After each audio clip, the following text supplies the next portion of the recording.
खान साहब का वैसे 3 साल से हम बयानात सुन रहे हैं। खान साहब आदी है कि वो यू टर्न लेता है।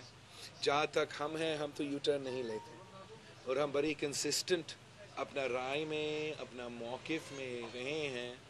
खान साहब का काम है, इस वक्त वो इस मुल्क का वज़ीर आज़म के ओहदा पे बैठा हुआ है और उसने इस मुल्क का हुक्मरानी करना है।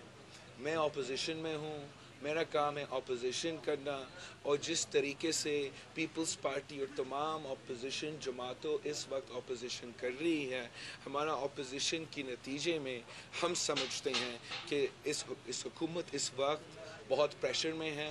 इतना प्रेशर में है कि शायद माजी में इतना प्रेशर नहीं रहा है।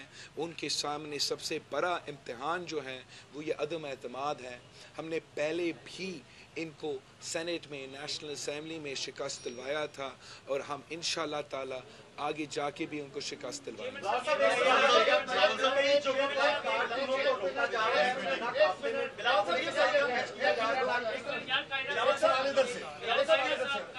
ये बताइएगा कि आपने 2 दिन पहले के डिनर में कहा था कि खान साहब आपके पास 2 दिन है, आप इस्तीफा दें और घर चले जाएं। 3 दिन है, चले 3 दिन 5 किए थे, 3 है, तो अब 3 दिन रह गए हैं। अब ये बता दें इस्लामाबाद पहुंच गए। और ये सबसे पहले एक तो हम इस बात पे फोकस करें शुरू से कि चंद साहब हमारे पास वापस आ चुके हैं, हमारा भाई घर वापस आए हैं और इंशाअल्लाह ताला अब हम मेहनत करके जदोजहद करके इस मुल्क के लिए जदोजहद लड़ेंगे, इस मुल्क के अवाम के लिए जदोजहद करेंगे, इस मुल्क के आम आदमी के लिए, इस मुल्क के पसमानदा इलाके के लिए हम साथ मिल के जदोजहद करेंगे और इंशाअल्लाह ताला अपने उस मेहनत पर कामयाब होंगे। लॉन्ग मार्च भी हम उसके लिए जा रहे हैं।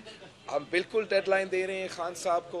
हम समझते हैं कि हमारा अदम एतमाद आने से पहले उसको ख़ुद मुस्ताफ़ी होना चाहिए। अगर उस पर अवाम पे भरोसा है तो उसको ख़ुद, जैसे उसने पहले बहुत दफ़ा धमकी दिया है कि वो असेंबली तोड़ देगा, तो अगर उसमें भरोसा है अवाम में तो उसको असेंबली तोड़ना चाहिए, अवाम के में आना चाहिए और मुकाबला करना चाहिए और अवाम को फ़ैसला करने दें।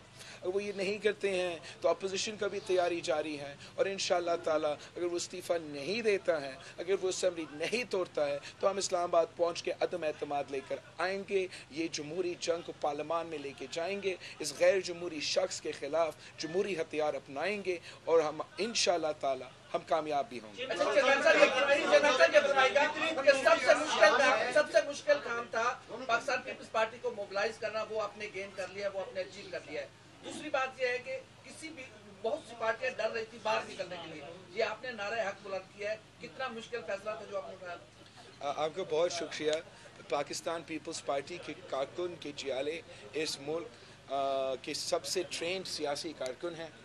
वो कायदे अवाम से दौर से ले के आज तक ये काम कर रहे हैं और बड़ा देर का मुतालबा था, ख्वाहिश था कि हम बाहर निकलें।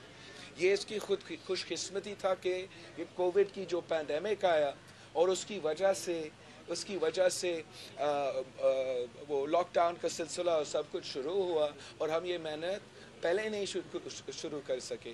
हमारा पीपल्स पार्टी का मौक़िफ़ पहला दिन से यही रहा है कि हमें दोनों फ्रंट्स पे इससे मुकाबला करना चाहिए।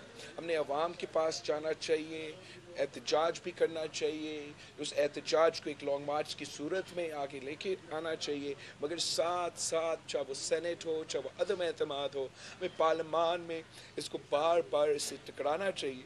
इसलिए जो उसका मेजॉरिटी है, हमारा मौक़िफ़ ये है कि ये एक ऑर्गेनिक मेजॉरिटी नहीं है, एक इनऑर्गेनिक मेजॉरिटी है जो हम पे मुसल्लत किया गया है। और जो अदम एतमाद है वो ऑब्वियसली एक तरीका है वज़ीर आज़म को हटाने का और उसका मकसद होता है वज़ीर आज़म का हटाने का, मगर एक एहतजाजन भी एक ऐसे हुकूमत के ख़िलाफ़ एहतजाजन एक अदम एतमाद एक ऐसा टूल है जो हुकूमत की पूरा हुकूमत को हिला देता है, इनसे एक्सरसाइज करवा देता है, इनको मजबूर कर देता है कि वो अपने मेंबर से रब्ता करें, वो अपने अपोजिशन के मेंबर से रब्ता करें।